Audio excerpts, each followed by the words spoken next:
কি খেয়েছো আজকে তোমরা? আজকে কিছু খাইনি এখনো। কিছু খাওনি? আচ্ছা। স্কুলে যায়, স্কুল থেকে খাবার দেয়, আবার খাবার বাড়িতে নিয়ে আসে বাবা মায়ের জন্য। আমার বুক পেটে যাচ্ছে দাদা, আমি কিভাবে দুটো খাবার জোগাড় করে দুটো বাচ্চার মুখে দেবো? কি কষ্ট তোমাদের, কি হয়েছে?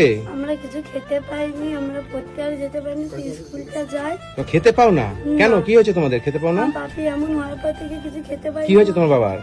প্যারালাইজ হয়ে গেছে প্যারালাইসিস হয়ে গেছে? একটু। কি হয়েছে দিদি আপনাদের? স্বামী হয়ে পড়ে আছে, খুবই কষ্ট, দুটো বাচ্চা নিয়ে ভীষণ কষ্ট। স্বামীকে তো চিকিৎসাও করতে পারিনি, আর খেতে পাইনি।